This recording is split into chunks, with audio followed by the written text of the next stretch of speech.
Hello again, it's Lock Noob, and recently I was looking for sort of the cheapest, best made lever lock which you could learn to pick lever locks with, like proper mortise locks or sash locks or however you want to describe them. And this is the best one I could find, really. It's a Yale, so it's not made too bad, even though this is like the Essentials range, which is really, really cheap. And when you see the insides, you'll see where they made some cost savings. But it is only 3 levers, and it is quite pickable. I love how there's so little about this lock to talk highly of. They're like, well, it's polished brass, and it's 64 millimeters. So good luck with that. There's no other security features listed at all. So I wonder if it's still made in Willenhall, which is in the Midlands in the UK, the home of a lot of lock brands that you may have heard of. I think places like Squire, Zenny, Chubb, and a whole load of other ones. So yeah, this is a super, super cheap. I think that it's under £8 lever lock, a lever sash lock. And it is a proper lever lock. It's not just a latch lock or anything like that. And it works as you'd expect. I'll just try and get this out of its plastic housing. There we go. Very, very, very basic. But if you're going to learn any of these locks, then this is a great place to start to get a feel for very, very simple lever locks. And this has actually got a proper gate in there. The levers actually do have a double-sided gate. It's not just like a single-sided gate like some of the cheap fire service locks. But yeah, it's not particularly secure. But as a backup secondary lock, better than nothing. Although when you see the insides, I'm not sure the longevity of a lock like this. It's definitely not as good as a lot of the more expensive locks out there. To pick it, I'm going to try to use some wires, because that's one great way of learning. So this would go up inside the lock, reach the talon, and tension the bolt against the levers themselves. And then I've got another wire here just to help me lift those levers up as they bind. And I also have an Andy Mac 2-in-1 tool, and that'll be fun. And then we'll open it up and have a look on the insides. So let's throw the tensioning wire in like this. Make sure we can grab that bolt. Then I'm going to hold this in a way which I can then use my finger as a guide for the wire. And little binding on lever 1 and 2, and a little click on 3. So let's go back to 1, 2 now, and 3's binding. Back to 1, nothing. 2, feels good. 3's binding just a little bit. Back to 1, testing 2, back to 3. Oh yeah, we've got a little movement there on the bolt. Nothing. 1, 2, 3 feels fine. Back to 1.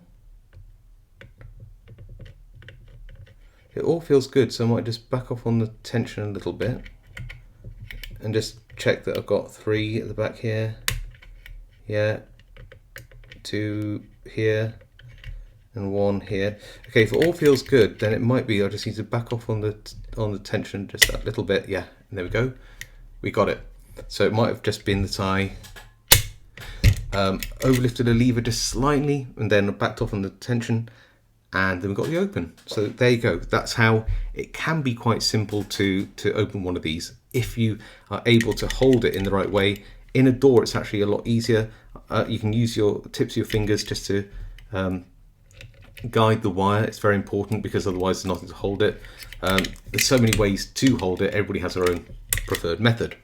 Okay, so time to move on now to the 2-in-1 tool, which is a piece of kit that professional locksmiths would use for 3 to 5 lever non-curtained lever locks like this. And what you do is you pop in this part of the tool, turn it around, and make sure that you are binding the talon, not the yeah, binding the talon, not the levers. If you're binding a lever, it'll feel springy. And again, you just sort of apply a good amount of tension, and then you find a lever, like lever 1, and test it. And then you go to lever 2, and you sort of test that one. It's binding. So it's 1 here, that's 2 here. Yeah, it's binding. A bit more, bit more, bit more. That felt great. And then try 3 here. That felt good too. Then 1. And we got that so quickly. Look at that. So it makes a huge difference using a professional 2-in-1 lockpick. So you have your tip here for the bolt and tip here for the levers, and it just acts so much quicker. So let's take this apart now and actually see what's on the inside, and I can show you all the parts I was naming earlier. So I have a well, I've got a pinning tray, but that's for the wrong type of lock, but we'll go with this. And you'll see how this is a cheaper lock for sure. It doesn't look too bad on the outside, but when you open this up, you'll see. So take off the case. This little piece here is just for withdrawing the latch, and you can flip this over for putting it on the other side if you want. That's really easy. Just pull back these spring, take this off, and then turn it over, and you're all good. But yeah, here is the lever pack. There's only 3 of them, and what's interesting here is you can see how they use these plastic spacers. So I don't like that. There used to be little brass spacers, and obviously that's really good for longevity. I don't know how long plastic spacers will last. I don't know. It just doesn't seem like a good idea to me. So let's have a look at the bits here in the lock. Where's a good pointer? So this here is the bolt stump, this little post here. So this is the bolt, well, this I'm pulling. This is the bolt assembly, that's a lanket slot. This bit here, which just slides back and forth. This is the bolt stump. This is a lever. This here, which is where the key interacts with. So this would lift the lever up like this, like that. This is the lever belly.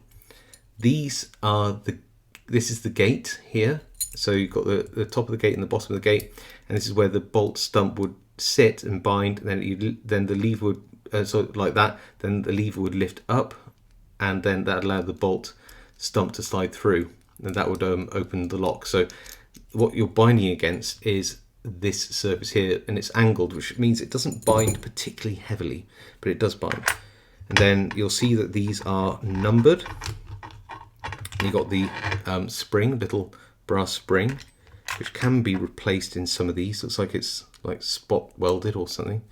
But you'll see that they are numbered as well. So this is the number 6 lever, and this is number 1 lever, and this represents different cuts on the key.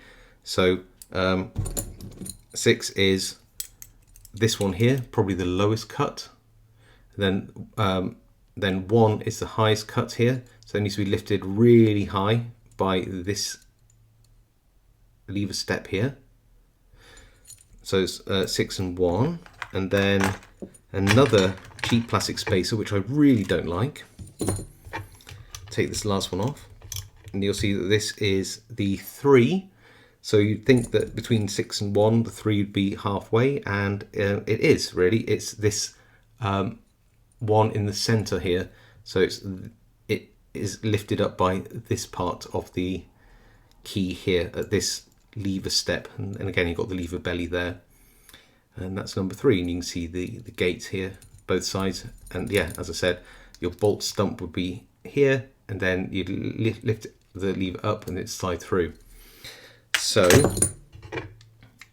there you go, bolt. So there you go, you've got the bolt stump, lanket slot, and this here is the talon, and this is where this is grabbing the assembly like that.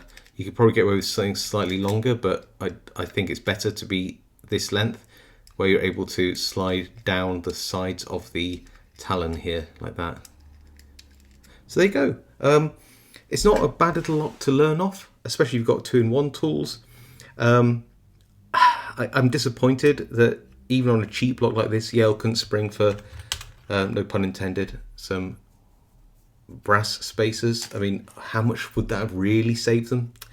Or some steel spacers or something that's a bit more durable. But other than that, yeah, I mean, you do get what you pay for. And if you're looking for a lever lock, a non-curtained lever lock to practice on, not bad for the money, I think. Anyway, hope you enjoyed that video. If you did, leave a like. If you have any comments, leave them down below.